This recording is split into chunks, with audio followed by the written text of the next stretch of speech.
జై శ్రీకృష్ణ అండి. ఈరోజు భగవద్గీతలోని ఏకదశోధ్యాయంలోని విశ్వరూప దర్శనంలోని 4, 5, 6 శ్లోకాల భావములు తెలుసుకుందాము.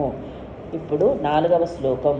మన్యసే యది తచ్చక్యం మయా ద్రష్టుమితి ప్రభో యోగేశ్వర తతో మే త్వం దర్శయాత్మానమవ్యయం.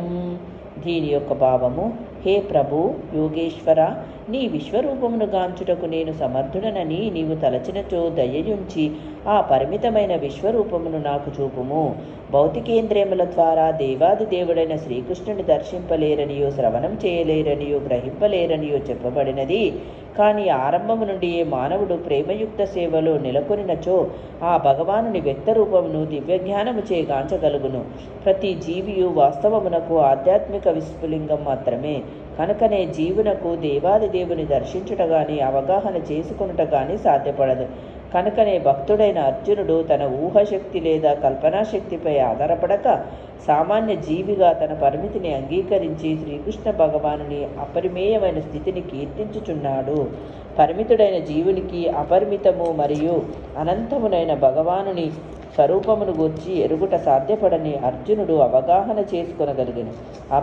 అపరిమితుడైన వాడు తనను తాను వ్యక్తపరచుకొనినప్పుడే అతని కృపచేతనే అతని అపరిమిత స్వభావముని ఎరుగుట సాధ్యపడగలదు. శ్రీకృష్ణ భగవానుడు అచింత శక్తి సంపన్నుడు కనుకనే యోగేశ్వర అనే పదము కూడా మిక్కిలి ప్రాధాన్యతను సంతరించుకున్నది. అనగా అతడు అపరిమితుడైనను తాను తన ఇచ్ఛానుసారము కృపతో తనంతట తాను వ్యక్తం కాగలడు. కనుకనే అర్జునుడు ఇక్కడ శ్రీకృష్ణుని ఆజ్ఞాపించక అతని అవ్యాజమైన అచింత్యమైన కృప కొరకై ప్రార్థించుచున్నాడు.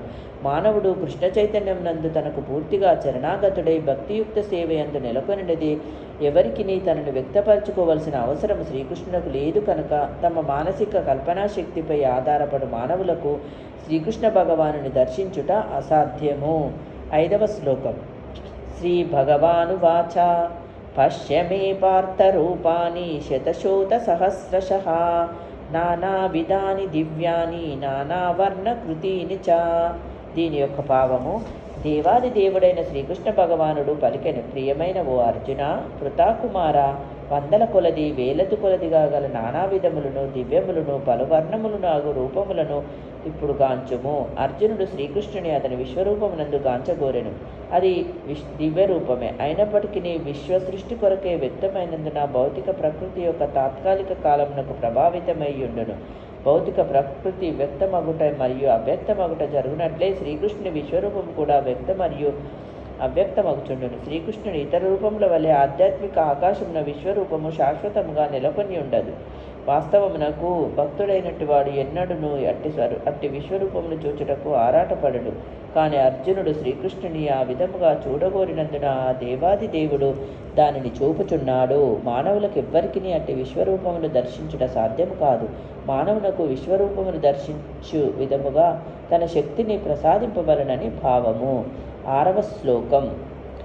పశ్యాదిత్యాన్ వసూన్ రుద్రానశ్వినౌ మరుత్తస్తథా బహున్యదృష్టపూర్వాణి పశ్చాశ్చర్యాని భారత. దీని యొక్క భావము: ఓ భరతవంశ శ్రేష్ఠుడా, ఇచ్చట ఆదిత్యులను, వసువులను, రుద్రులను, అశ్విని కుమారులను, మరుత్తులను, సమస్త ఇతర దేవతలను గాంచుము. అలాగుననే ఇదివరకెన్నడూను ఎవరునూ చూడనట్టియు విననట్టియు పలు అద్భుత విషయములను గాంచుము. అర్జునుడు శ్రీకృష్ణుని అప్రమిత్రుడైనను విజ్ఞులలో అగ్రగణ్యుడైనను శ్రీకృష్ణుని గురించి సర్వము నెరుగుట అతనికి ఇంకనూ సాధ్యము కాలేదు.